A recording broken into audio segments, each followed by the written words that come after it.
don't know.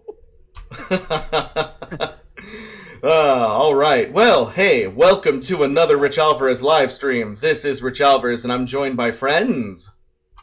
Hi. Hi, friends. Hello. Introduce yourselves, why don't you? It's your boy, Chris. Hi. Hello. It's Garrett. And RichAlvarez here, of course. Anyways, today we are doing our top PC games.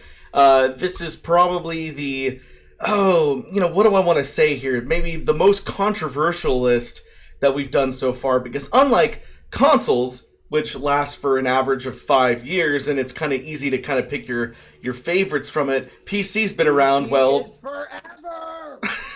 Yeah, PC... We were there first, and we'll be there after! Okay, sorry. Yeah, so, well, again, that's not technically true, because the Atari 2600 actually produced a game before the personal computer, but hey! You are correct. It's more of a cultural indignation than anything else. Anywho, so yeah, we're doing our top PC games. This is a very hard list to pick, and of course, because there's such a huge library of PC games, our views won't necessarily and probably won't reflect any of yours, the people watching. Thank you, fans, for joining us, and thank you for your patience as we do a list that is probably entirely not your list. But hey, here's your disclaimer up front. Except for my contributions. You can't disagree with me. Oh, okay, you can't disagree with Garrett. His opinions are gold standard. I know more. Kidding, I'm kidding. Although it should mention that, like, right before we began, we were, kind of as we usually do, going through the document that Chris, wrote out with sort of like, here's our top 5 and whatnot, and you guys presented me with a very modest list of like 2 or 3 honorable mentions, other games that were formative in one way or another, and said, hey, Garrett, why don't you go ahead and add the honorable mentions? And I am now looking at an honorable mentions list that is almost 30 games long. So, yeah. And speaking of content. Yeah, speaking of honorable mentions, as always with our top 5 list, if you guys have any honorable mentions that you want us to mention, mention your name and what your honorable mention is, don't forget to super chat, and we will include your pick in our honorable mentions when we get to our honorable mentions after our number 3, but before our number 2, and we'll go ahead and remind you of all that, a little bit later as more people join in. Anyways, Chris, begin. Or I should say, Chris, say something. Yeah, no, I'm looking over the list here, just thinking about my talking points. But yes, we're jumping in. So number 5, you want me to mention what number 5 is? You go ahead and signify what number 5 is. Okay, it is Starcraft Brood War. Woo! Take it away, Rich. Well, to be more specifically, Starcraft original, but yeah, Brood War is kind of included in the whole original Starcraft package. That we add Brood War because really Brood War is where the franchise took off and became something that was like, a household name, and it saw competitive and commercial success. Starcraft 1, however, very, very solid game, and obviously, in this top 5 list, I think we tried to center down on games that were formative, more so than just good, because, man, if you want to talk about games that are good in the PC realm, there's zillions. So, formative. Yeah, so yeah, Starcraft... more formative than Brood War. Yeah, Starcraft and Brood War combined as a single package, awesome. I played a lot of, Command & Conquer and RTS games, Warcraft back in the day, but I didn't enjoy any of them nearly as much as I enjoyed Starcraft, especially, on the original BattleNet where you could do, like, sunken defense and all that, all those cool custom maps and stuff. It was great.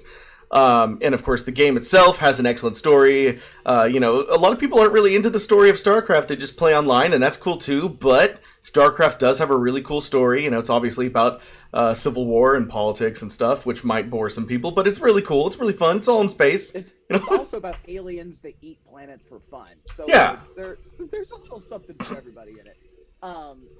I really think the technical marvel that was BattleNet when it came out cannot be overstated. I mean, certainly the idea of online gaming wasn't a new concept at that point.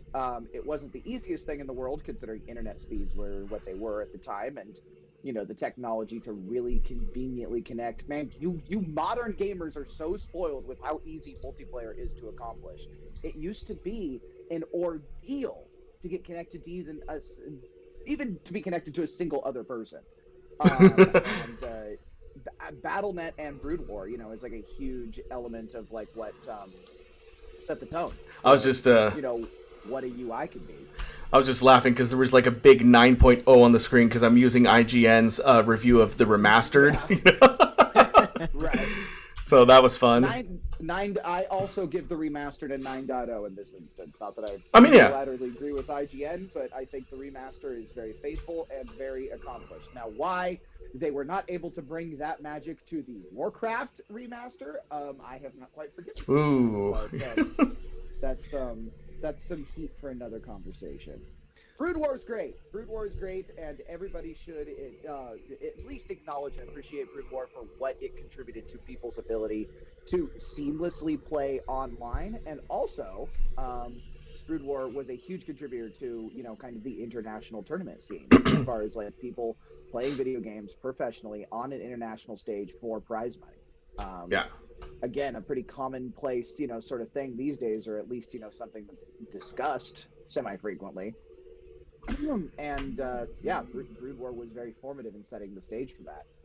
And I'll quickly mention I had a lot of good memories of LAN parties because Starcraft was around the time people would lug their giant brick PCs over to their friend's house and try and get a LAN part like the OG LAN parties going, and there was always the one guy who had to reinstall Windows because something went wrong. But I remember that being a really exciting era of LAN parties because it was really the pinnacle of the RTS genre. So Brood good, War good is times. a tough game to play. It's a tough game to be good at, and succeeding in that space is really quite something. Even to this day, to say that you are good at StarCraft is really quite an accomplishment. Yeah. Well, I'm moving on to our number 4 pick. It might come as a surprise to some, but this is a very formative PC game. I'm, of course, talking about The Sims, the original Sims. Sims has hear the shopping music. Yeah. Yeah. It is. And that's the exact point. There's so many things about The Sims aesthetic, about its presentation, about its sounds, about its design, that are just ingrained. I mean, like, if I say the phrase reticulating splines, is that relevant to anybody? Yeah. In the loading. It's something that's mentioned. It's the absurdist, kind of aesthetic of the game. It's just mirrored in everything. This is great. I think The Sims was a masterpiece beyond reckoning. And I know it's going to turn some heads for a lot of people who are like, man, filthy casuals or whatnot. Shut up. Well, I mean, the original Sims not only informed the rest of the Sims series, but it was kind of like how you build a simulation game, which it may surprise people the amount of games that actually took like framework from the Sims to build a completely different game. Well, right. I mean, without Sims, we wouldn't have a whole lot of other stuff. Exactly. This was very informed by the Maxis Sim era or whatnot. This came a while after, kind of the Sim Cities and the Sim Ant and Sim Parks and, this barrage of Will Wright's, well-received and much beloved Sim franchise. This was like the ultimate culmination of it, where it's like we're getting down to the micro level. You are controlling individual lives in this. Curiously enough, just a little Sims trivia, the game was first created as an architecture simulator. And in the design process, they reconciled, kind of like how do you determine, like what is the basis in which like architecture is determined to be successful? And the answer is that it is entirely subjective, and that ultimately, a human's ability to use and interact with architecture is the basis for how successful the architecture is. So from there, they set about creating the, basically the code that would dictate the behavior of their Sims, and they ended up with The Sims as a game that was like very centralized on them as opposed to the building element. But yeah, this game started, they almost kind of found their way to this game on accident. And yeah, I always love stories like that where we set about to do one thing and did a different thing, and it was great. Yeah, the story is incredible, and the way that they were able to go forward after this is amazing. Of course, Max has got bought out by EA, and that's kind of a sad story in its own right, if you care about corporate merging and takeovers. But we'll stick with the. To see Max is gone, and yeah, Sims 4 is nice. It's a good game, and I think it does, like really, really harken back to the success of the original. And I don't have a lot of unkind things to say about the gameplay associated with the newer Sims, but I will say that the idea that there's $700+ in like DLC and additional content that they have just been cookie cuttering and people still buy it, is insane to me. I have no idea how that business model is allowed to survive, but here we are. Sims, everybody. Sims is great. And I'll quickly say I actually went back and I replayed Sims 1 last year after not touching it for years because I still had my Live and Large expansion pack of the first game. It is back when the expansion packs were like changed the gameplay element and added a bunch of stuff and did a bunch of things. Like they were actually like real true to life like expansions. Yeah. It's the game is aged incredibly well, and what surprised me is how difficult it is to actually keep all your little health meters and entertainment meters and all that like maxed out. Like in later games, easy. In later games, I think they focus less on that. But I remember in the original, you really have to micromanage that very, very effectively to not like have your guy get unhappy. But great game. All right. Well, before we move on to our number 3, I just want to remind everybody that after our number 3, we're going to get to our big honorable mentions list. If you would like your honorable mention, there's a lot of PC games, guys. If you want your honorable mention on our list, don't forget to super chat us, and we'll give you a shout out, and we'll talk about your game. Anyways, you've been warned. Now I'm going to get to our this list, and we are already we're going to need to move. This is our number 3. 10 years ago, this would have been a lot of people's number 1s. Anyways, right. moving on to our number 3. It is, of course, Half-Life 2. Why not Half-Life 1? Well, 2. It's kind of a toss-up. This could have easily been Half-Life 1 as well. I was arguing for entry number 3 being Half-Life 1, just because certainly I enjoy Half-Life 2 more. I certainly think it's a better game. I enjoy playing it more. And it's just, it ages better, and it's the recency bias of it means that there's far more evidence of like what the Source engine did for PC gaming and just gaming in general, and the physics space of like what games can exist in now. Half-Life 2 was a technological marvel when it came out, and its effect on developers, PC gaming, the whole space in general really cannot be overstated. However, Half-Life 1 gave us online deathmatch and really laid the way for Counter-Strike and the whole generation of games that fell in the wake of of the Half-Life 1 deathmatch. So it's really hard to say which one was like more formative and important. I think both in their periods, especially Half-Life 2, telegraphed how you format and how you pace, especially Half-Life 2, how you pace a first-person shooter. Like if you wanted to maintain some sense of suspensibility. Otherwise, if you want a action-packed first-person shooter, then you wouldn't need to look much farther than Halo Combat Evolved. But but I think that there wouldn't be a Halo if it wasn't for Half-Life 1. So then we get into this skip all of that stuff. Which is why our honorable mentions list, which we're hitting next, contains a whole bunch of sort of like micro delineations of like, oh yeah, well this first-person shooter came before this one. It probably informed this one. It turns out that art informs art. Yeah, it turns out. And of course, and then there's an argument to be made that there wouldn't be a Half-Life 1 without Doom. So, hey, you know what? I'm so glad we're going to get to our honorable mentions in a second here. I know, yeah. It feels crappy not to talk more about how Half-Life 2 changed the gaming space, but I think I will just leave it as like everything in the first-person shooter spectrum, everything in the adventure game spectrum. A tremendous amount of the modding community that arose out of the I have Gary's mod on my honorable mentions list. And guess what? I mean, that's also direct, another one of those like direct results of Half-Life and the Source work. Oh, don't worry, Killjoy. We are specific. Well, not specific because we do have some on our honorable mentions, but for the most part, we are talking about games that came out on PC first and your game did come out on PC first, so we will talk about it. Especially since you just super chatted for it, we are definitely going to talk about it. Anyways, continue, Garrett. Yeah, Undertale's great.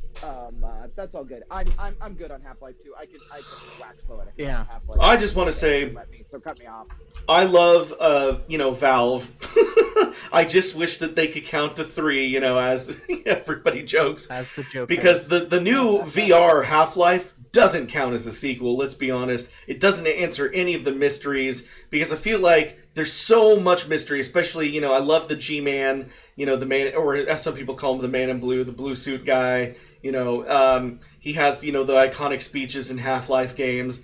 What is the meaning of all of it, was kind of all supposed to be answered in Half-Life 3, which we never got, and then they just put out the VR game, so, when I say I love Valve like 10 years ago, also, and I love what they did with Steam, but to bridge the Portal universe and the Half-Life universe. Supposedly, yeah. So I don't know. I guess they're really focused on Steam and how much money they're making on that. So I don't know if they have time for Half-Life 3, but hopefully someday we'll get it, because I feel like we got to have it someday. They are going to wait to release like a proper Half-Life 3 until they have something that is very disruptive from a technological standpoint. They have because Half-Life 1 and Half-Life 2 not only were great games, but also games that very much reinvented the way like a game engine could be developed, or like a campaign could be developed. It was very we hadn't seen anything like it up until this point kind of thing. Yeah, I could just imagine the big guy back there,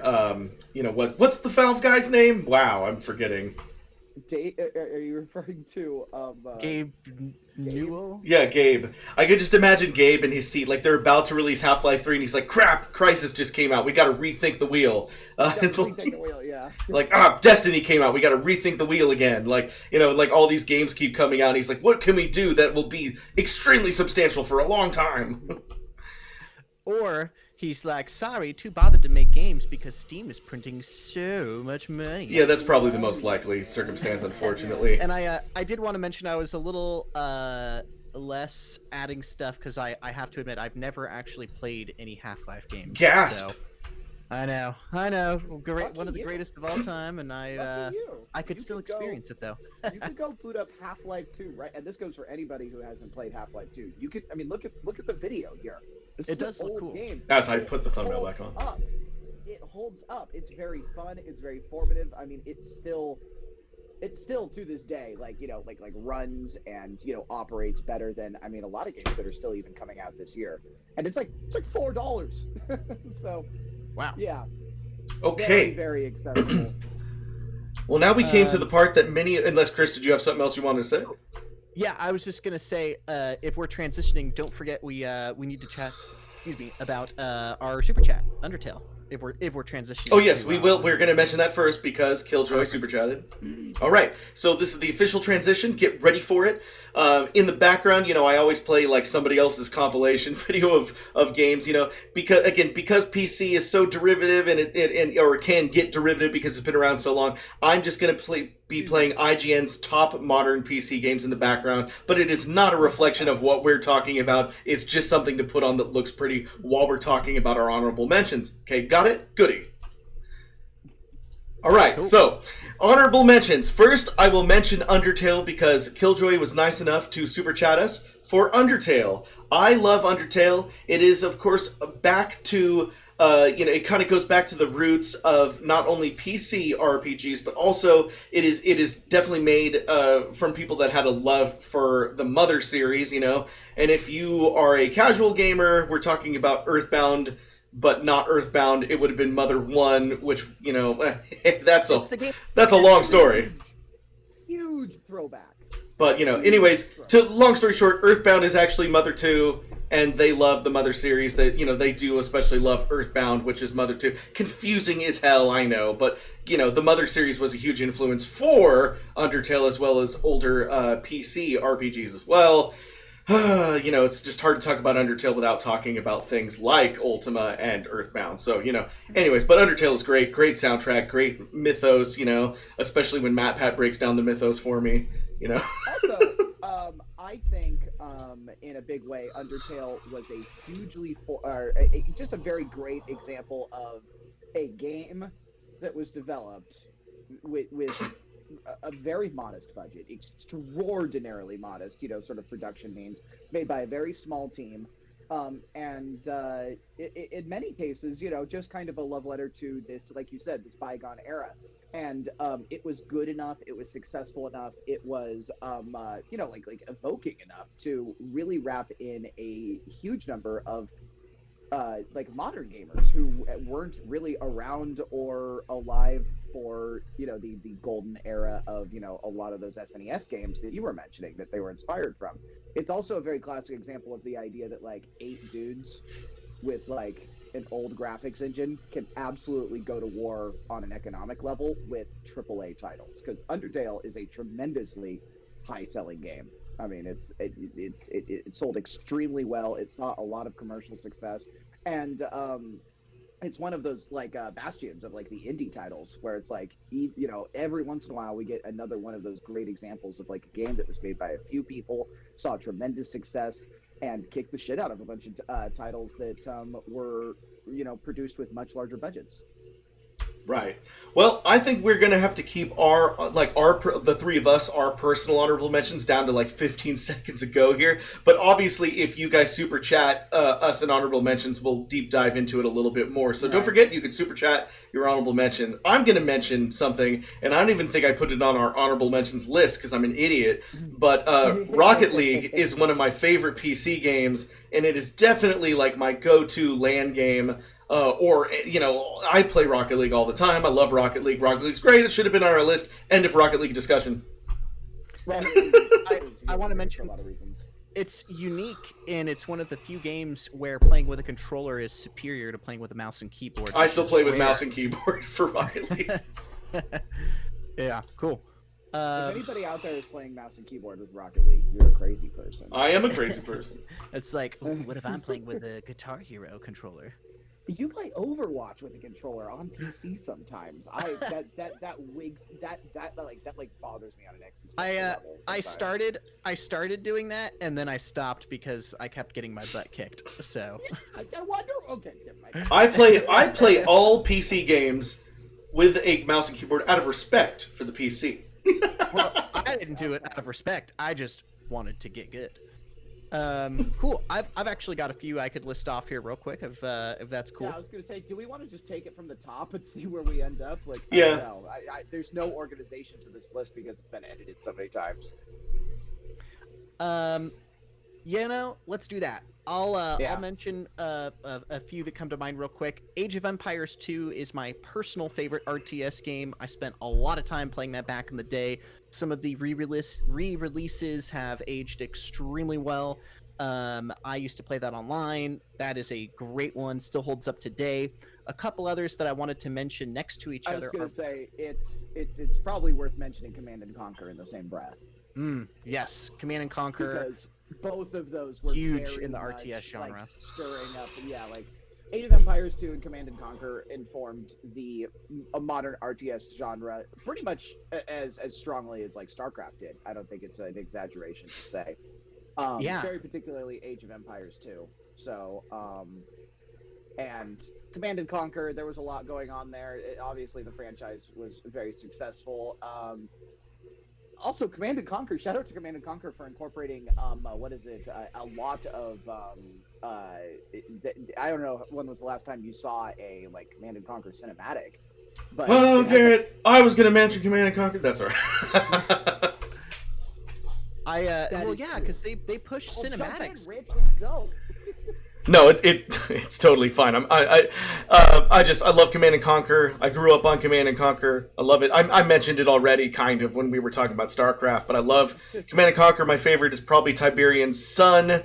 But again, it didn't make this list because StarCraft. Red Alert. Yeah. Too. I'm the sci-fi kid. Like true to my heart. But man, Red Alert 2. Is absolutely where the Command and Conquer franchise is. Tim Curry is in the franchise. Tim Curry. It's a bad guy in a video game. Play it. Was he the evil bald guy in the game? I'm going to the one place where capitalism that hasn't been tarnished by capitalism. Space. Yeah, that guy. Hey, kids, you probably don't know who Tim Curry is, but he's the evil hotel manager in Home Alone 2. He's important. He's important. He's also, if you guys have ever seen Rocky Horror Picture Show or the original It movie, you know who Tim Curry is, but you'd be surprised how many people actually don't know who he is today. Fit me, says Garrett. I also wanted to mention, in the RTS genre, Lord of the Rings Battle for Middle-earth was also extremely fun. They made two of them. And the reason I put that in there is because they did a very simplified, at least the first one was a very minimalist, simplified RTS. And it's I had already played Age of Empires and Starcraft and Command and Conquer, but Battle of Middle-earth was underrated and extremely fun. And I think that it's still worth checking out to this day. It is. It did not see anywhere near this commercial success that StarCraft or many of these other entries did or whatnot. But fun fact: Battle for Middle-earth, particularly Battle for Middle-earth 2, still has a thriving online community today of modders that have taken the game into kind of like a modern game space. It still has, you can still go online and onto Reddit and whatnot, find people who are looking to play. It is a much beloved game, and I think it was a little bit subject to kind of some inconvenient release times. It went to war with some pretty hardcore games that wasn't marketed that well, I don't think. It kind of very quickly became a much beloved bargain bin game. It was never that was like, by the time it was like really taking off from like an intellectual and popularity standpoint, it was like a $20 best hits kind of thing. Okay, we got a super chat from Darkness the Actor. Thank you so much. League of Legends, he wants to shout out. Boy. League of Legends, yes, I actually have League of Legends to talk about later. We will move on to that. Let's do it. I'm gonna wrap up the RTS conversation by saying Homeworld, because in the same conversation that you mentioned, Battle for Middle-earth, a game that never really saw tremendous success on an economic level, but definitely is still like a much beloved entry to the franchise. I could gush about Homeworld forever, but no one here has played it, so that's okay. Just know, Homeworld is from the 90s, is a purely 3D space RTS that involves architecting these giant fleets and taking them against the enemy and whatnot. And but really Homeworld is popular for its storyline, and it was, I think, considering the original Homeworld came out in 1998, it was another one of those very early entries in a sort of like, hey, here is a game with a storyline that could rival like an HBO web series. And for a lot of people who are very narrative interested and very focused on the storyline in games, this one is a very big cult classic. Moving on. Okay, we really got to move on to League of Legends. Thank you again to Darkness the Actor for super chatting. I will say that League of Legends is definitely, I believe it is the most popular of the MOBA style games. It's very much responsible for taking MOBA and putting it on an international stage. And also responsible for the success of Twitch, right? Wasn't League of Legends the game that kind of really pushed Twitch into popularity? Yeah, after Twitch was Twitch, for those of you who don't know, used to be a website called Justin.tv, wherein it broadcast a lot of games, but Justin.tv was primarily hosting Starcraft content under prolific and important streamer Day9. However, Twitch was acquired by a corporate entity, or Justin.tv was acquired by a corporate entity, and it became Twitch.tv, wherein, kind of that acquisition corresponded to the beginning of the League of Legends wave, where League of Legends became and then held. I believe League of Legends dethroned World of Warcraft when it came out for like the most played game on Earth, and it held that title for quite some time. So I don't think you could talk about League of Legends without also working in Dota, because Defense of the Ancients, the Warcraft 3 mod, was really the that was the first time that we saw a game we didn't even call it a MOBA at the time because there was no context for what it was, and like all that sort of stuff. So I feel like you have to, in the same breath, mention Dota and League of Legends because, well, definitely one of those. Dota walked so League of Legends can run. Dota established a formula, and then many of those folks went on to go contribute to the main commercial release of League of Legends. And lastly, League of Legends is also, I think, directly responsible for the free-to-play kind of design that every single free-to-play game like really popularizes. Interesting. The game is free, but then there's like microtransactions that sort of like gatekeep different content. I think League of Legends was the first to really come out with like this is very clearly lucrative, but also seems fair. And people really bought into it. It was a huge commercial success. So League of Legends is a fantastic contribution. Thank you, Darkness the Actor. Killjoy super chatted again and says Five Nights at Freddy's just because of the lore, and I would agree with you if again we are including Matt Pat's version of the lore as the lore, because it's another game where Five Nights at Freddy's, I've played it, it's a really fun, it's a really scary game, but I'll admit a lot of games, just like another game that we'll talk about a little bit later is kind of made better because of Matt Pat's theories, and Matt Pat of course has, I feel like half of his game theory channel is Five Nights at Freddy theories now, and he deep dives so deep. He can take the littlest things in that game and turn it into a huge plot point, and I just feel like he really expands and improves upon the story of Five Nights at Freddy. So if we're including Matt Pat's theories as the lore, then Five Nights at Freddy has great lore, as told by Matt Pat. You absolutely have touched on what I think is so remarkable about Five Nights at Freddy's. I think Five Nights at Freddy's is a good game. I think it's okay. I am very surprised about a few things, and I really, really love a few things about it, and both of them have nothing to do with the actual game. The community, Excuse me. Yeah. The community is really it. It's a classic. For starters, amazing that they were able to take a pretty scary game. It's jumpy for sure. Like, as somebody, I personally suffer from chronic anxiety, and I struggle with the game, kind of thing. It's a little bit, it can be difficult to play for those of us who get a little bit wound up. And it exploded in popularity with like young kids. It really brought like the jump scare horror genre to a very young audience. I was surprised at like, it's weird to me that I can walk up to like 7-year-olds who are like, oh yeah, I really like Five Nights at Freddy's. And I'm like, holy crap. Okay, cool. And then also classic example of, sort of like, a lot of its YouTube popularity. Kind of like turned I'm glad you mentioned that. Community. Yeah. Because it was popular with kids, it became popular on YouTube because kids are the driving force of views and, sort of like content on YouTube. Killjoy says, nah, the community is trash and hella mean. They are. They're so mean, but at the end of the day, they are absolutely creating their own universe here.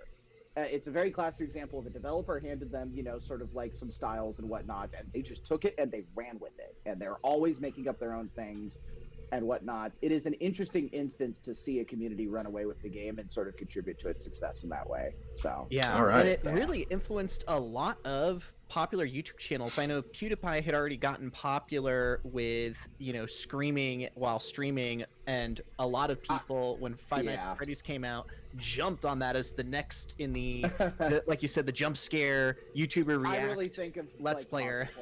Yeah, I think of like Markiplier as like the one who really exploded with popularity when Five Nights at Freddy's was the thing. So so it's that in itself just showed the relationship between the gaming industry and streamers and YouTubers making games more popular. And I have a lot more to talk about that when we get to our number one game. So I'll finish up there. May I take us to the next super chat? Yes, please. Okay, cool. Triforce P, a person who, I don't know, I think needs to be my friend now, who comes in with an absolutely fantastic suggestion. Mist, ladies and gentlemen. We do not... An underrated game. On our honorable mentions. I actually don't think it's underrated. I think it is very much deserving of the level of credit that it gets and whatnot. Mist was so important when it comes to, you know, sort of like story. Much the same talking point that I was mentioning with Homeworld earlier, where it was like there were a few games that came out, you know, kind of throughout the 90s that were really beginning to slug out on like the front of like, hey, here's a video game, and video games can have storylines that hold their own with other, you know, more like prominent pieces of media like Hollywood movies and whatnot. And Myst was one that absolutely and captured the public eye for a long time because of its captivating story. It was beautiful to look at. It is still beautiful to look at, and that game is not new. I was a child, and I am a 30-year-old man now. I was a child when that game came out, and yeah, it was incredible. Myst is a huge driving force to the kind of adventure game and whatnot. And I personally feel like the you know, like the Myst and the Myst era of games is why we have Portal and like that sort of genre of game. Yeah. I think that I think many years down the line, Myst would inform kind of these like a lot of these like quirky narrative driven games that were really made popular by Portal. So great suggestion. And I see Marty Man super chatted Five Nights at Freddy's again, which I imagine he wasn't here for our talking about Killjoy's Five Nights at Freddy's. But yes, absolutely 100% Five Nights at Freddy's. Maybe he's just super chatting again to re-emphasize Five Nights at Freddy's. Is it a double down? Yeah. Double down. He's doubled down on Five Nights. Okay, cool. That works. It's good with me. Oh man, that's good. Shall we move on? I believe the next entry in our personal series is Halo Combat Evolved and Call of Duty Modern Warfare. Oh, so yes. Yeah, these are interesting because again, both games, and this is probably why, you know, of course, they wouldn't have made our top list because, you know, again, one of the criteria for our top list, in case you missed the beginning, was it had to come out on PC first, and as the case is for both Halo and you know, Modern Warfare, they came out for consoles at the same time, and so like they are great. Xbox exclusive. Yeah, they are great on PC, but they were on console too. But we do want to mention them because they are great games in their own respect. Obviously, Halo is a huge favorite of mine, and you know, a lot of people, you know, either prefer or also like the Call of Duty series. But let's be honest, sci-fi fantasy is way better than realism, at least to me. That is true, but I mean, there are many people that will argue that Modern Warfare encapsulated the very fast-paced nature of gunplay in a way that Halo didn't. I would also include Battlefield 1942 in this list as well, which I actually believe did come out from PC first. Yeah. But boy, oh boy, it's just kind of there to talk and inform on this idea that like there was a time. Let me take you back to the good old days of like the year 2000. I am a child in middle school and whatnot, and my interests, I'm just finally getting to the point where my parents are letting me buy, you know, like more mature video games, and I am just beginning to have an interest in the a growing first-person shooter genre.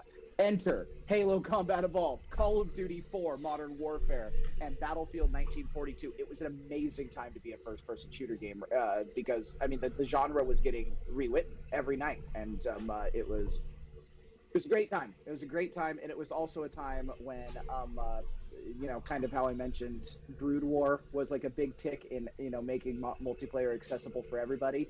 Halo, COD, and Battlefield are three more examples of games that really did a lot of behind-the-scenes technical work to make multiplayer gaming easy and seamless for its users. So, yeah, hats off to the entire franchise and to that whole period of growth that the early 2000s. Now, eventually we will do a top 5 original Xbox, OG Xbox games, and spoiler alert, Halo will be on it, so... Yeah, I'll quickly say Halo, even though it's... I think of it more as a console series than PC. Oh man, are some of my favorite LAN party moments on playing like LAN parties with Halo, like Halo 2 and Halo 3. Combat Evolved, Blood Gulch, Deathmatch is still to this day, an untouchable bastion of a good time. It is one of the best designed maps in video games, and even as adults, you can turn a bunch of people loose on Blood Gulch with just the stuff there, and you can lose 2 hours to just ludicrous fun. Yeah. The game's 20 years old. Like, it's insane that you can still do that. It's so good. So this is really interesting. Marty Man super chatted again and said, Life is Strange series, Jack's favorite video game series. But here's the funny thing. Jax has streamed a lot of Life is Strange, but I don't think it's her favorite game series. Can you ask her? She's at work right now. but if I had to make an educated guess, I've only been living with her for the last, however many years, but if I had to make an educated guess, I would say that her favorite video game series is probably Pokemon. Probably. So, she'll say something about that later. I'm sure. Life is Strange is good, and it was an interesting return to form as far as just purely narrative games where there was it's another great example of kind of like a. I guess this is the way I'll say it. Life is Strange is a great example of the kinds of games that came out of the popularity of Myst and those types of games. Purely narrative, non-combative, just talking, just mystery solving.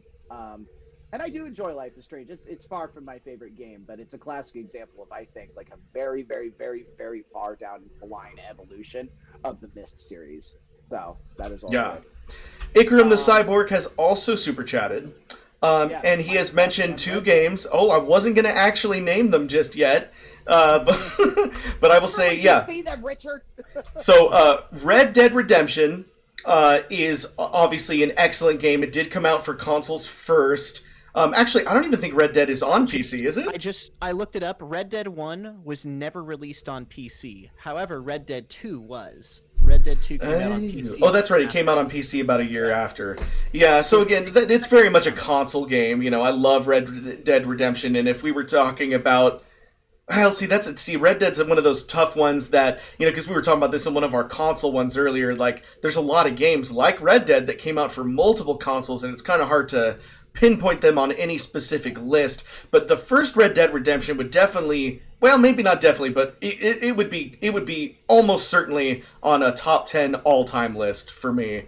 But, that's another story. Red Dead was really good. I feel like for the PC conversation, and this will transition into another game that we have on our most honorable list, and that is really when you talk about very much the PC relevant side of this equation, you get into the conversation about Grand Theft Auto. Because GTA is really the game that informed Red Dead, and GTA, unlike Red Dead, does have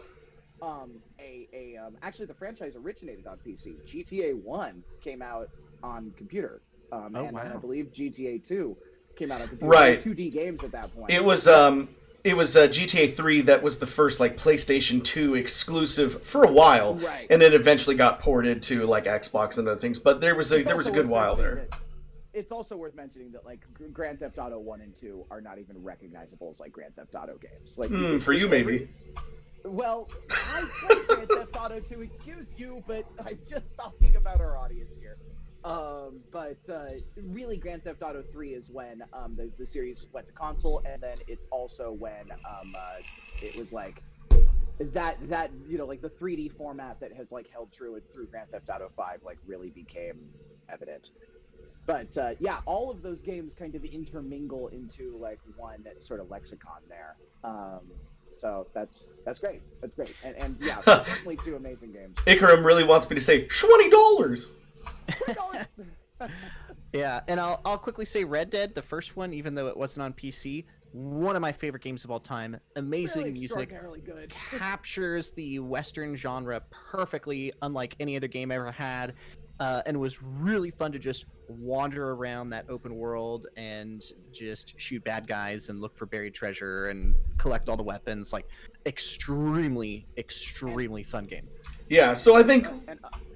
And unlike a lot of other games, it actually had a sequel that was faithful to the original and improved on its metrics. So it's a good franchise at that point. Down the line, I think we can have, we've already had a PS2 list and we can do a Xbox original list, but I don't think we could do a PS3 list and an Xbox 360 list. We might combine those lists since so many games were, both. And in that case, then Red Dead would definitely go on there. Yeah, definitely. Anyways.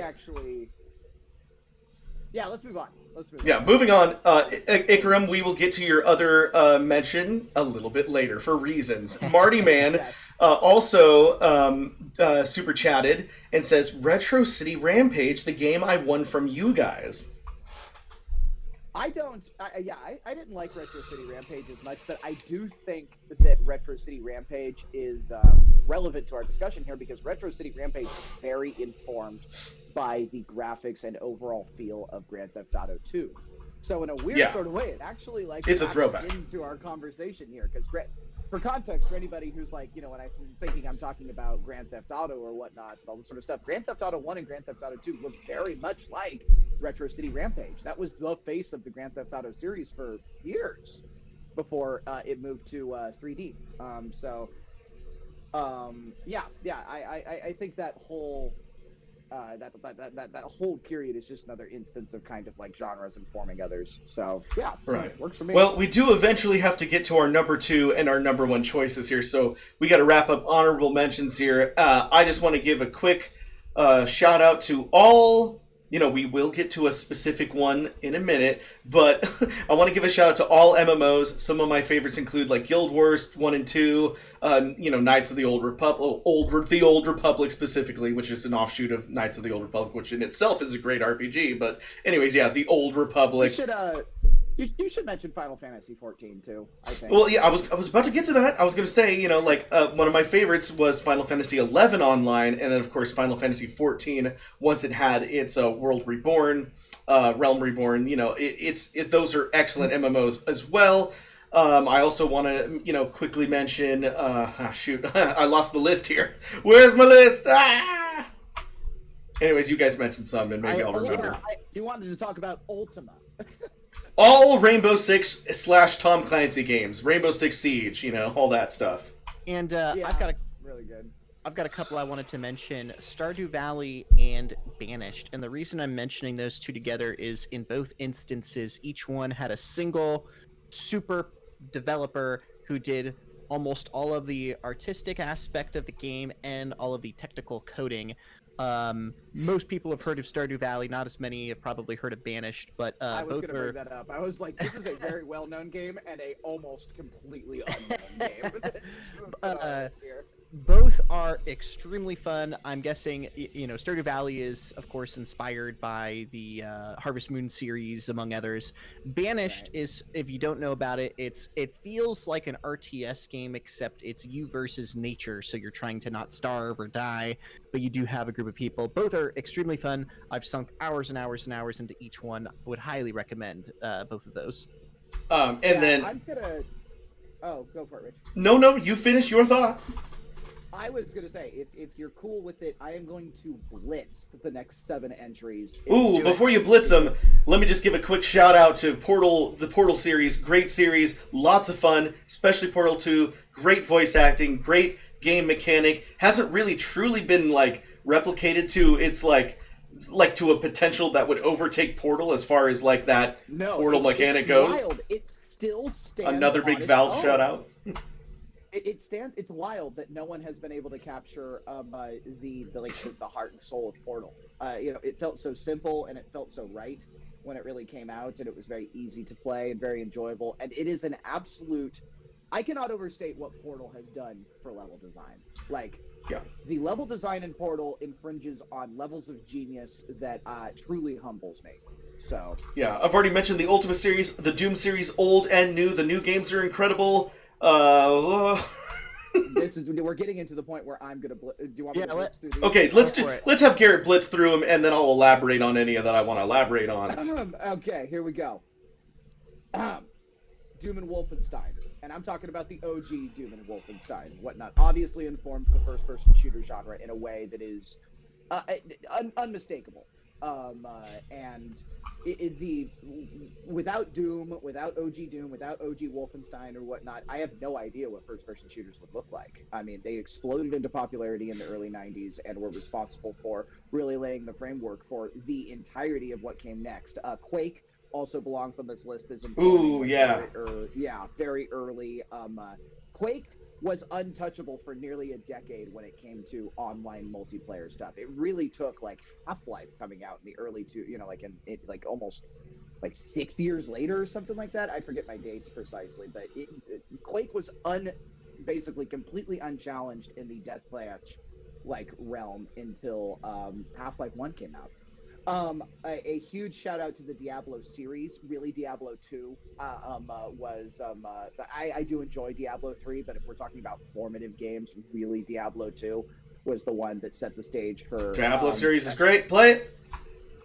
Huge thing. Yeah. Some really obscure ones. I wanted to throw a toss out to MechWarrior 2, which I guarantee no living person in this chat has ever played or will play because it was so freaking old. But I think it's important to talk about MechWarrior 2 because MechWarrior 2 was the first game that required a dedicated graphics card. It was very good in its own respect and whatnot, but all of this time, all this like, does it run Crysis? Like blah, blah, blah. You know, all of this culture that's really centered in PC gaming. To anybody out there who's a PC gamer, you guys really know that, like, what kind of the graphics card has become such an integral part of PC culture, and that began with MechWarrior 2. MechWarrior 2 was the first game to really put their neck out on the line and be like, in order to play our game, you need to go to the store, buy a different part for your computer that literally just renders like graphics and vertices, and you need to install it in your computer, even to just press play, you know, kind of thing. And you know, that could have doomed it to, you know, basically commercial failure, but people wanted to play it and they did it. To that same point, we're going to go back even further to the oldest game on my entry, and that is Hitchhiker's Guide to the Galaxy. Hitchhiker's Guide to the Galaxy is currently available for free to play in any browser. Just Google it. It is a text adventure. Text adventures were definitely the beginning. Whoa. They were the beginning. It is a text adventure, and I think it is a text adventure beyond parallel. I think Hitchhiker's Guide to the Galaxy is completely beyond reckoning the best, most diverse, most like intricately crafted text adventure that humans have ever played, and it is literally free if you Google it. That is yeah, that's it for my blitz through the cool. We have a few entries here. I want to mention the Witcher series. I know it's for consoles also, but you know, I prefer it on PC, so I feel like it belongs on these honorable mentions. You know, obviously Witcher 3. I feel like Witcher 3 is probably my favorite, but it's so huge, it's so massive. No question, dog. Witcher 2 is hard to play. It's not nearly... Witcher 2 is cool, Witcher 1 is cool, but if you go back and play those, I promise you'll be like, this control scheme is garbage. How did we ever do this, you know? Original Fallouts 1 and 2 were for PC. Those are, you know, I still love those games. Fallout Tactics. But, you know, but of course later Fallout games would also come out for consoles, but I do prefer Fallout and Elder Scrolls games on PC. But probably the reason why no Fallout or Elder Scrolls games are on this list is because they are also for consoles. But I mean, again, if we were doing a general like my top 10 games period of all time, there would definitely be a Fallout and an Elder Scrolls game on there. However, again, since we are just talking about PC specific, yeah. You know, we could talk about, you know, like Elder Scrolls Original, like Arena, or, you know, Daggerfall. You know, I do think that Morrowind is definitely the epitome of that, as far as it's like... Morrowind is when the franchise took off. Yeah. That's really where people were like, I get it, and I'm playing it, you know? People understood it, and it was good. And you can go back and play Morrowind, like, today, and it still is yeah. like, wow, I can't but, believe like, this game is so old. when we get to Oblivion, and especially Skyrim, they're on so many consoles now, it's kind of hard to specify them specifically as PC games, but obviously Skyrim is one of my favorite games of all time, you know, along with Fallout New Vegas. I'm waiting for like 5 years from now when they release Skyrim for the Keurig, and I can play it while making coffee. Yeah. Yeah. Very nice. That's all good. Richie, why don't you talk about? We're getting close to the end of our list here for honorable mentions. I would love to hear you wax poetic about Roller Coaster Tycoon. Yes, I was going to say the same thing. Roller Coaster Tycoon warms my little heart. One of my little pastimes, of course, as you know, especially, you know, well, I don't know how many of you guys know this, but I love building roller coasters in video games. You know, Roller Coaster Tycoon was obviously the beginning of that. And I love designing roller coasters. Roller Coaster Tycoon, it's kind of hard to say what it improved on because I believe it was the first of its kind to actually make you think about the physics and about making roller coasters and how that would affect your design. And so, I would spend hours and hours and hours just building, ridiculous roller coasters, and, some of them would work and, most of them didn't. but I love building those. And, again, to that point, a newer game, and I think I've streamed this once or twice, like a few years ago, but Planet Coaster is a, more modern theme park game, and you can build coasters in that too. And I would spend hours in Planet Coaster building coasters, and most of them didn't work. But that's kind of the beauty of a game like Roller Coaster Tycoon. You, as a person, are a huge sucker for customization. Any game that just kind of gives you a sandbox to play in, you really thrive in that kind of environment. Yeah, I'm gonna get into my micromanaging in video games as we talk about one of our games here on this actual list in a second. Right. And the reason why I prefer the more rigid micromanaging games, for example, and this is not a PC game specifically either, but people talk about Final Fantasy games, and a lot of people, for example, do not like Final Fantasy VIII, or it's not on their top Final Fantasy games. But I love Final Fantasy VIII because of the junction system and the ability to draw magic for monsters, and you can attach different types of magic to different stats. Only you would find a way to try to take your personal warfare with humankind's just kind of disillusionment with Final Fantasy VIII and bring it into a conversation about PC. Because it's not just about you have a magic on attack and an element. On your shoulder regarding Final Fantasy VIII is miles long, and I'm going to get lost in it.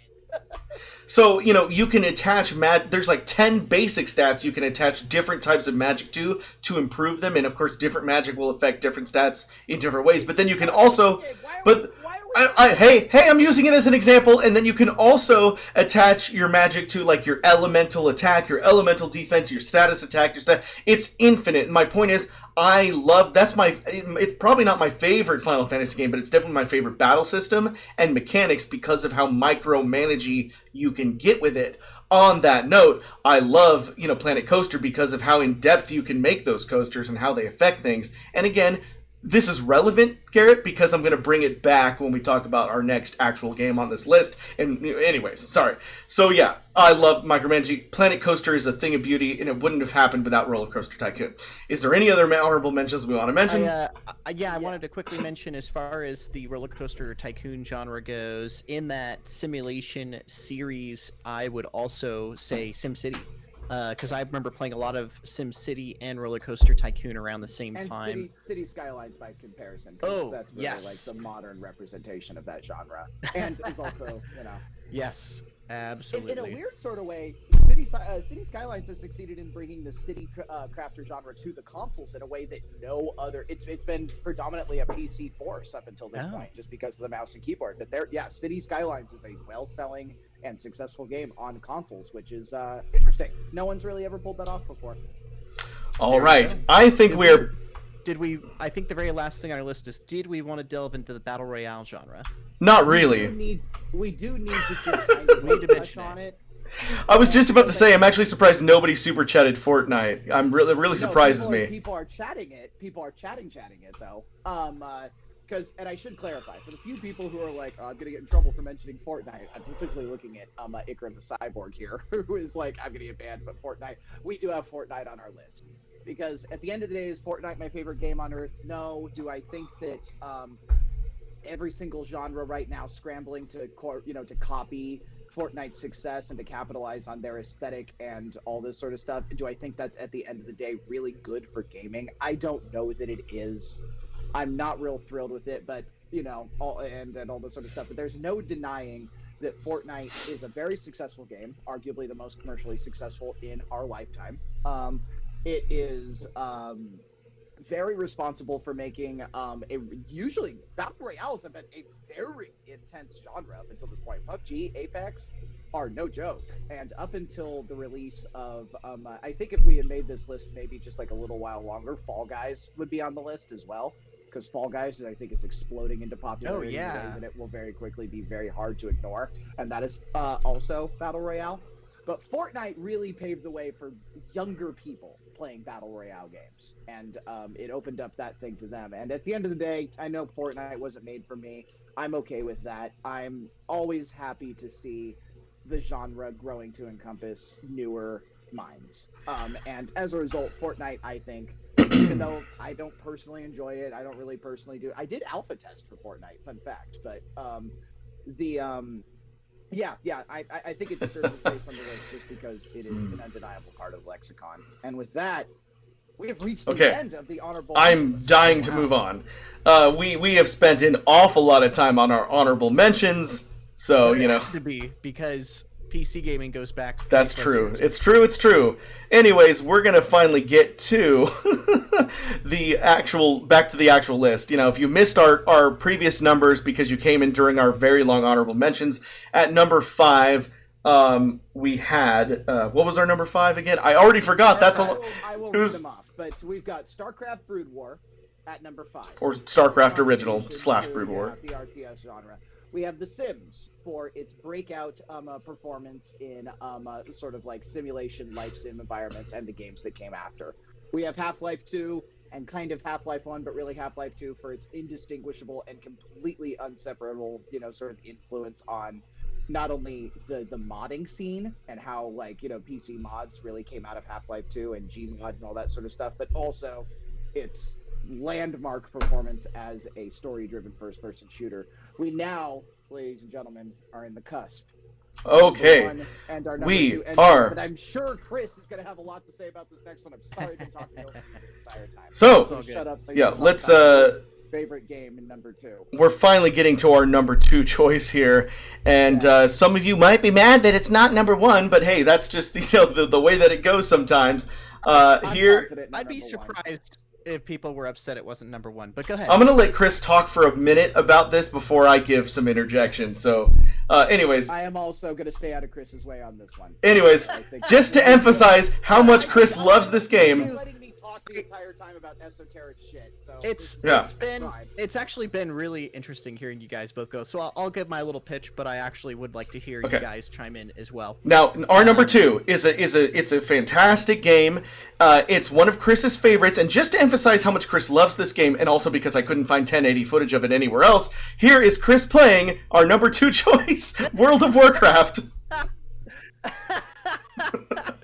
Oh, that's perfect. Okay, so here's my explanation for why World of Warcraft is so good. I think that there are certain games that will break out of kind of nerdum gamer culture and will at least go into the mainstream that everybody is aware of. And World of Warcraft is one of these games. Like, for example, South Park going out of their way to make an entire episode mocking, well, actually it was mocking, but also good-hearted, making fun of World of Warcraft, which I still quote that episode to this day. It was distinctly affectionate for South Park in a weird way. You're right, it was. Mocking, but also affectionate. But World of Warcraft is, I consider, one of the greatest MMOs, and I think it's really a testament that for years after World of Warcraft came out, every time there was a new MMO, people would say, is this the WoW killer?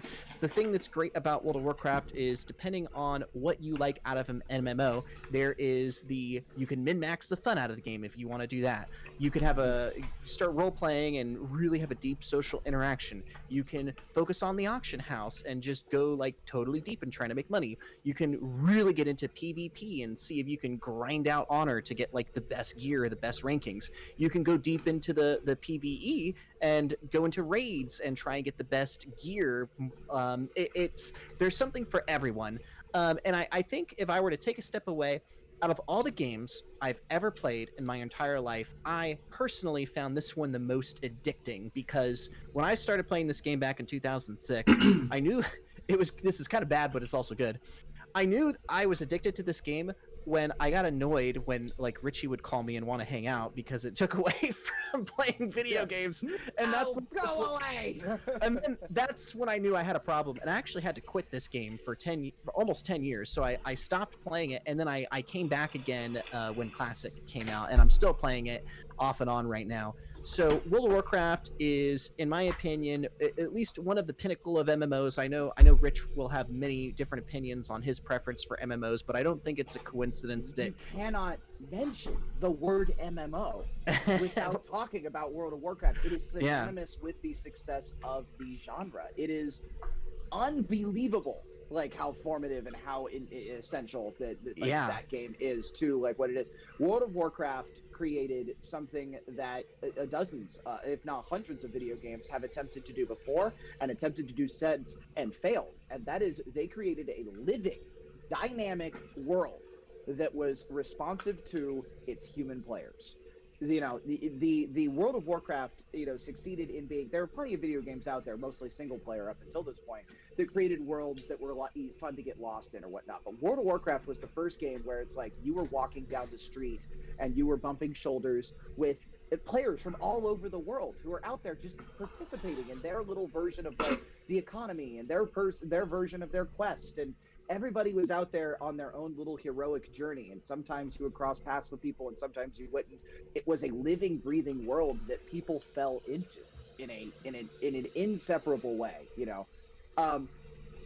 The GDP of Earth, the collective gross domestic product of the planet Earth and the humankind, like the race of humans, tanked. It has a noticeable blip down when World of Warcraft came out. That's right, because so many people. Yeah, I did a paper on it in college. Yeah, Spain in particular, their GDP fell by it was like 7% the year that World of Warcraft came out, because so many people were fixated on getting their opportunity to go be a part of this phenomenon and this world, something that we'd never seen before. It cannot be overstated how informative World of Warcraft was on games. Yeah, and Rand. Yeah, and one more thing I wanted to mention that is interesting about World of Warcraft is over the years there was the first the game, which many people refer to as vanilla, and then every year they had expansions. And what's really fascinating is that as time went on, they made quality of life adjustments in the game, like getting auto grouped into dungeons or raids or whatever. And people at the time thought, oh, cool, this is going to save time for me. But the unintended consequence was that it made you interact less with people. Same with flying mounts. Now suddenly you're not on the ground talking to people. You're skipping stuff. So what's interesting is over the years, a lot of people realized that there was more of a community aspect in OG vanilla WoW, and they started begging Blizzard to make legacy servers, classic servers, and were mocked. There's an infamous video online. Oh yeah, where somebody asked, you think you want it, but you don't want it. Like you think you do, but you don't. And well, apparently people did, because private servers like Elysium and Nostralius and Lightsoap all came out and were extremely popular, so popular that Blizzard finally had to agree that, okay, maybe we should let people play Classic. And Classic is still chugging along extremely strong. I'm still playing it right now. I played it a bit with Garrett multiple times. I've been playing it with some of the people on the Discord. It's an amazing game. I'm really happy. Anybody in chat who wants to play World of Warcraft, we have some WoW players on our Discord. Okay, are you guys done saying positive things about World of Warcraft so I can interject now? All right. Let's get on the Richie train of the fact that World of Warcraft. Hey, no.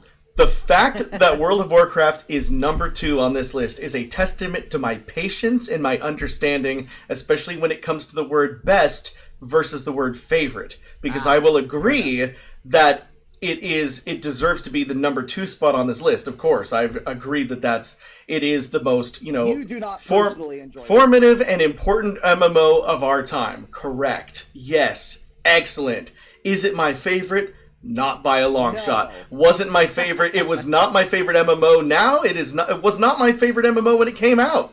My favorite MMO when I came out was Final Fantasy XI Online, and my favorite MMO now is probably The Old Republic, with Final Fantasy XIV very close behind. You're such a hipster doofus. I'll say this, Rich. My favorite band is Geowolf, which is a band that probably no one's heard of. You're such a hipster doofus. Richie, you should consider giving WoW another chance someday, because I played it with you back briefly in 2006, and you were Did I mention that when I tried to hang out with Chris, he was refusing so he could play World of Warcraft? No, don't forget. There's an important part of this story that right before that, Richie refused to hang out with me because he was playing Final Fantasy XI. So, okay. But Rich, I will say this: I would strongly encourage you at some point in your life to give Classic WoW another chance and play it with like me and Garrett, because if you're playing with your buddies, it is extremely fun.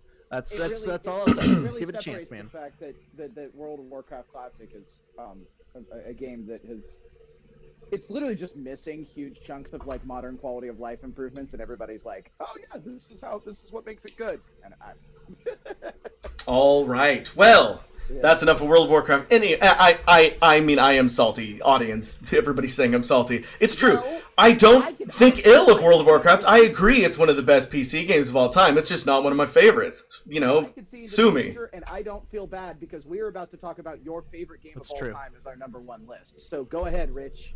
Let him have it. Okay, well, And I hope that since you played a video of me, I expect a video of you next.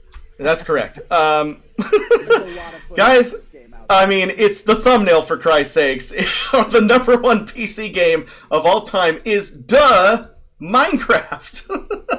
He says it's Minecraft. Duh, it's Minecraft. Duh. Have you seen all the recent Let's Plays? Yeah.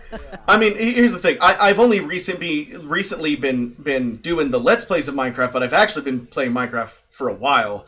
I've kind of come in and out of it, over the years. 10 years? What's 10 years?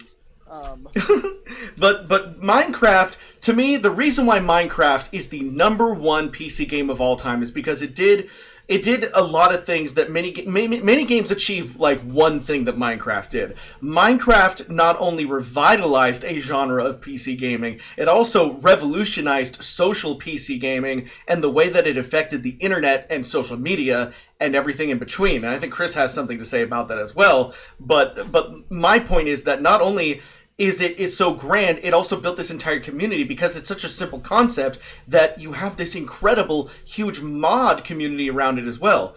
Vanilla Minecraft already feels pretty limitless, but then you have thousands and thousands of mods that can turn this game into so many different variations of it. Like, I just recently played Galacticraft, where you can, build rockets and go to the moon or Mars, and it opens up an entire new planets of Minecraft with entire new enemies and mobs, bosses and different minerals, and like Galacticraft adds crude oil, same as Buildcraft, which is another mod that adds different minerals and oils and things to build. There's a mod called Mechanism, which adds complicated framework and machines. I mean, the list goes on and on and on. A lot of people like Optifine, which improves the visual quality of Minecraft, and it's a huge mod community. But even in and it's funny because we talk about like vanilla World of Warcraft, which really just means the original base game, but vanilla Minecraft kind of refers to the game with no mods, like even with all of its expansions. Like, we just had 1.16 come out with the Nether update. That's still considered vanilla Minecraft. It's vanilla if it doesn't have mods on it. So it's a little bit of a different speak when it comes to the Minecraft community. Anyways, Chris, I know you wanted to get into the social aspect of Minecraft. I'll very quickly summarize a MatPat video that blew my mind because I didn't realize how important Minecraft was to the Let's Play and streaming community. Bingo. You completely touched on exactly the point I was about to make. And here's what's fascinating. I didn't know this, but basically, here's the gist of it. Back in 2012, YouTube switched the algorithm from views to watch time, meaning they favored longer videos that people watched all the way through and that got a lot of minutes racked up. So what ended up the Minecraft So now Let's here's what's fascinating. Back in around 2012, 2013, you guys will remember there was a huge boost of YouTubers that came out of nowhere that got really popular for being streamers. And here's what's even more fascinating. I didn't know this, but back then there were a lot of video game companies that did not like to have their games streamed because they had this dumb idea that if they let people stream their games, they wouldn't want to buy them. Which is completely the opposite, because that meant there were only certain games you could stream. I will push back on that a little bit. I will push back. There was a very real economic concern for a lot of story-driven games where sales were tanking because people would just go online and see like, oh, okay, cool. That's how people would see like a cool narrative-driven story game. I think it was a huge reason why we saw single-player games like really fall off of development for a long time was because guess what? If this cool single player game came out, a lot of people just went on YouTube and were like, single player game ending. Click. Yeah. And then never got bought. But, you know. Yeah. Entire Assassin's Creed 3 cinematic movie, go. Yeah, exactly. Like done. Like nothing, no one was buying them. But meanwhile, you know, the Minecraft was a classic example of a game that was really riding this trend to the positive, to a great effect. Oh yes, Minecraft rode it to the positive. There were multiple months on YouTube where the entire trending page was just Minecraft videos because it perfectly played into the algorithm. And remember, at this time, this was when Nintendo, who you guys know we're massive fans of, was very, very, very strict about people using Nintendo footage and Nintendo games. And there's a theory that one of the reasons that the Wii U era didn't do that good is because streamers and gamers couldn't really play those games because they would either get copyright striked or they couldn't monetize it, so they flocked toward games like Minecraft that were totally friendly toward the streamers. So now, because I think a lot of the gaming industry saw how influential streamers were in pushing the popularity of a game. Nowadays, you can stream almost any game because they realize, like, oh, if people want to play the game that their streamer played, they're more likely to buy it because they'll learn about it due to just the popularity. So anyway, I didn't realize how influential that was. So I personally would like to thank Minecraft for making it so we can stream other games because there was a period of time who put the pressure on big developers. Because otherwise, if you're 100% correct, if Minecraft and other games very similar to Minecraft, but chiefly Minecraft, had not exploded onto YouTube in the way that it was, there would not have been pressure for the big corporate and legal entities that constitute a lot of the AAA games out there to loosen up on that sort of formatting problem. And as a result, if you know, AAA developers and the people with the real money in the industry hadn't loosened up on those things, well, then you could argue that streaming as a franchise probably would have had a much harder time taking off in a big way because of the content. It would have been limited far more to people like PewDiePie, who have like big corporate, you know, sort of deals and whatnot. It would probably be way more heavy with like DNS and like tailored content. It would be very, very commercialized. But because of Minecraft and its drive to really, really push, you know, just the average layman to be able to put any amount of content online and whatnot, they've set this precedent that, like, yeah, you can just be like a Twitch, you know, it really emboldened like what we would begin to call like the Twitch affiliate. Yeah. Somebody like us who's just like, I'm good at computers and I'm good at talking to people. I'm just going to install a webcam, play around and see who likes me kind of thing. That would not be possible if it wasn't for the fact that, you know, Minecraft came on, really, you know, sort of established this precedent for like, you know, people owning the contents for their own footage and whatnot. And I say, you know, I don't think Minecraft's influence on gaming can be overstated, but really, I think we all need to step back and be like, Minecraft helped build streaming as we know it as well. It is the #1 top-selling PC game, or the top-selling game, and I think it's like the top-selling game in general by a long shot. Yep. It saw tremendous commercial success in the States. It saw tremendous commercial success in nearly every single country it was released in. It has a thriving international community. The server design is very simple and allows people in countries that don't have like access to really consistent internet infrastructure to play very fruitfully. It is a game literally for everyone. Yep. And Rich is absolutely right. If you just Google the Wikipedia list for top selling video games of all time, that includes all platforms, PC and console, Minecraft has sold 200 million copies. That's wild. Yep. That's so many copies. And second place is GTA 5 with 135 million. So Minecraft is almost double. So it just goes to show how insanely popular this game is. So, I mean, in terms of, I'd say that's a good... it sold a lot. It influenced streaming. I mean, we haven't even gone into how many games probably have tried to copy Minecraft with their mining system. I mean, yeah, it brought back this voxel genre, which so many games now... I mean, there's a new game coming out next year called Hytale, made by the people that have the Hypixel server for Minecraft, that is another voxel-type game like Minecraft, and it's basically just a Minecraft clone, and we're going to see so many of those. There's an MMO, I forget the name of it, that came out a few years ago that is also... We're talking about Eco.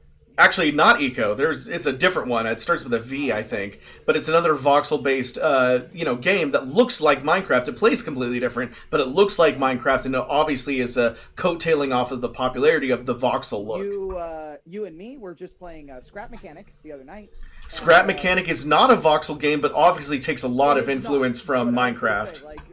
We're talking about a game that is very linearly influenced by. And if anybody doesn't. You could even say Animal Crossing, the newest one. They introduced crafting. I doubt they would have introduced crafting in New Horizons if it weren't for Minecraft. So there you go. Yeah, I mean, I love Minecraft. I mean, this is funny because this is a video of me playing about a month and a half ago on, a server with friends, and I'm just laughing because this area where I have all like my machines and everything, this got way bigger. This is only like a small section of what would eventually become my giant slime park theme park. But this is before Slime Mountain wasn't here yet.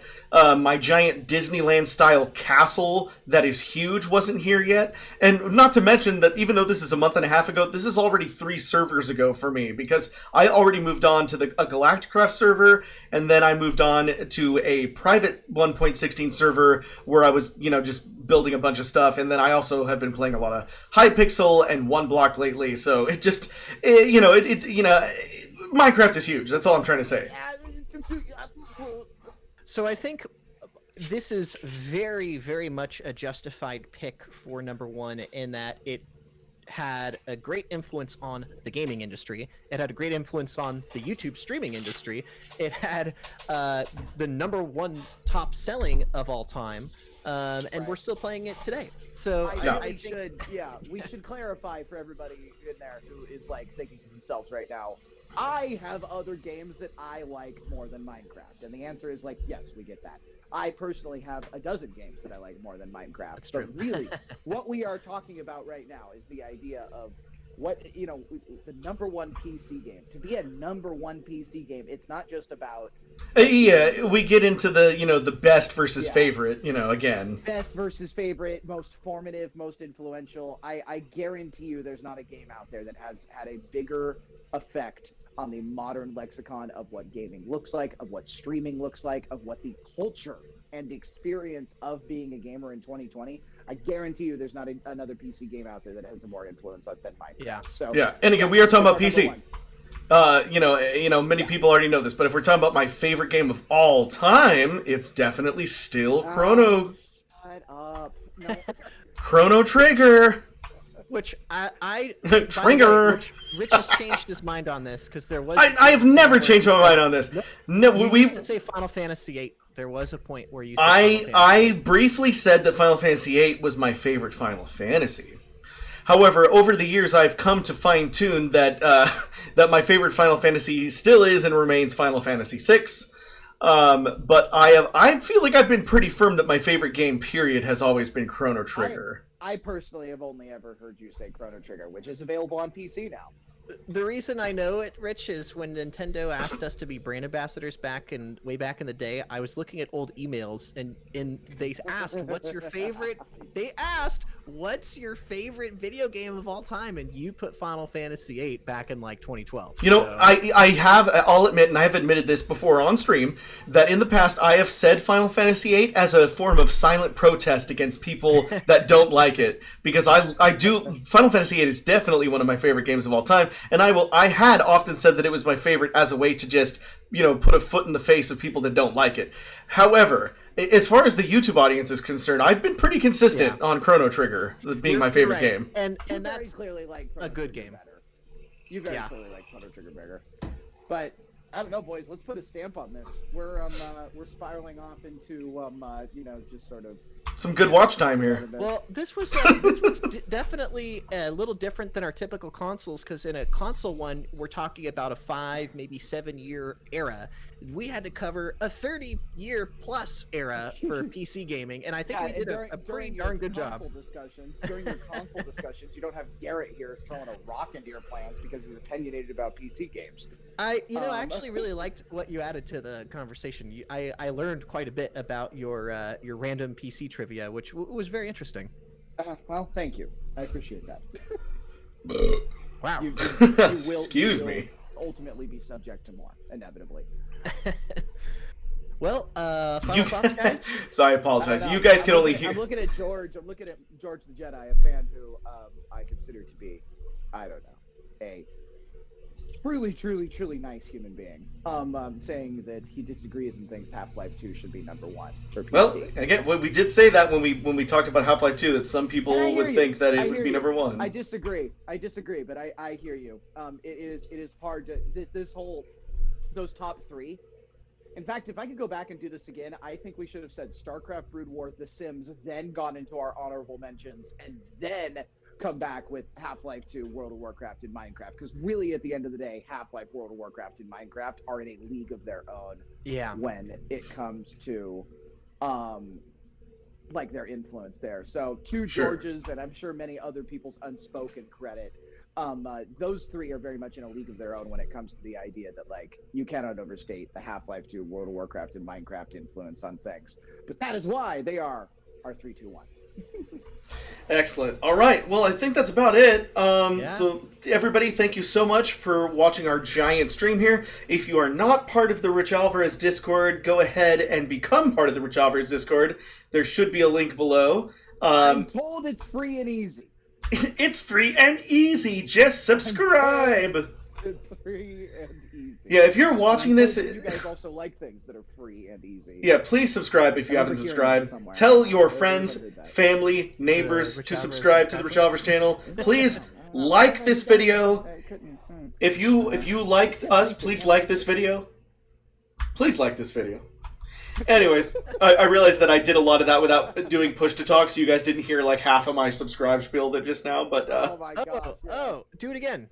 I was just like, please subscribe, and if you like us, please like the like button. Hooray! Anyways, just like us and subscribe. Tell your friends, family, neighbors, co-workers, dogs, cats. Dogs. Tell your pets. Subscribe. Strangers at a gas station to subscribe to RichAlvarez.